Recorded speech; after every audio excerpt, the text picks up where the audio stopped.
पटेल के साथ नेहरू के मतभेदों की बहुत बात की जाती है, बढ़ा चढ़ा के कहा जाता है कि पटेल होते प्रधानमंत्री तो बेहतर होता और पटेल को तो बनाना चाहिए था, नेहरू तो बहुत गड़बड़ प्रधानमंत्री थे। कई बार क्या होता है दोस्तों कि कुछ ज्ञानी जो होते हैं वो दूसरों के बारे में उस दूसरे से भी ज्यादा जानते हैं। यानी आजकल ऐसे लोग हैं जो पटेल का मन पटेल से बेहतर जानते हैं।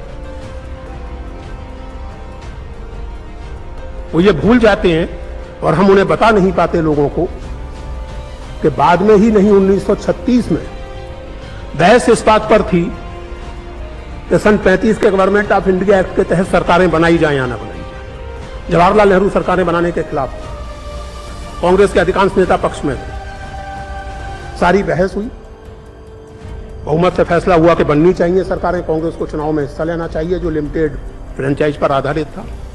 और फिर जवाहरलाल नेहरू प्रचार करने वालों में अव्वल नंबर पे थे। वो सबसे उत्साही प्रचारक थे और सबसे पॉपुलर प्रचारक तो थे ही। और उस प्रसंग में पटेल ने लिखा, और ये 1936 को गांधी जी को लिखा, लगभग व्यक्तिगत रूप से बिना जैसे किसी को बताए। जून 1936 में पटेल ने गांधी जी को लिखा कि जवाहर की प्रशंसा के लिए मेरे पास पर्याप्त शब्द नहीं। He has burnt his candle on both the ends. अंग्रेजी मुहावरे में अर्थ ये कि इस आदमी ने पार्टी के लिए मेहनत करने में अपनी सेहत की, अपने परिवार की, अपने व्यक्तिगत सुख दुख की कोई परवाह नहीं की है। दिन रात एक करके पार्टी के लिए काम किया। दिस वाज सरदार पटेल और जवाहरलाल नेहरू इन 1936। उसके बाद सन 49 में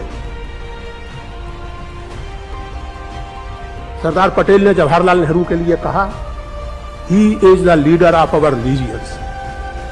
लीजियंस रोमन सेना की सर्वश्रेष्ठ टुकड़ियों को कहा। भारतीय सामाजिक व्यवस्था को लोकतांत्रिक दिशा में मोड़ना चाहते थे और वो ये जानते थे कि लोकतंत्र का अर्थ केवल फॉर्मल डेमोक्रेसी नहीं होता और लोकतंत्र का मतलब आइडेंटिटी पॉलिटिक्स भी नहीं होता।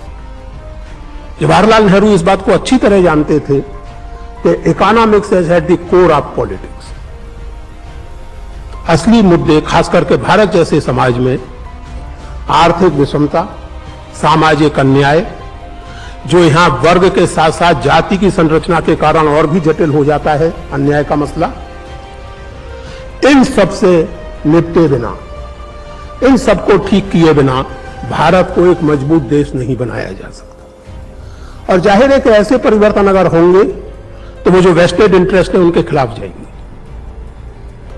किसान को अगर जमीन मिलनी है तो जमींदार की जमीन उसके हाथ से जाएगी, चाहे वो सरकारी कार्यक्रम के जरिए जाए, चाहे वो भूदान के जरिए जाए। अगर लोगों को जरूरी चीजें मिलनी है तो टैक्स लगेंगे और जो ज्यादा कमाता होगा उस पर ज्यादा टैक्स लगेगा। तो जो प्रिविलेज्ड क्लास है, अगर महिलाओं का सशक्तिकरण होना है तो जाहिर है कि पुरुषों की जो दादागिरी है उसमें कुछ कटौती होगी।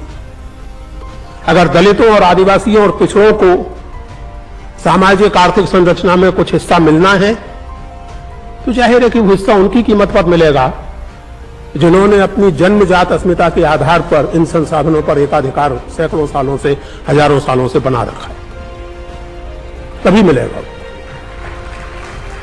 और इसकी दिशा में जाने वाली राजनीति को ऐसे लोग अगर नफरत के काबिल नहीं मानेंगे तो क्या मानेंगे।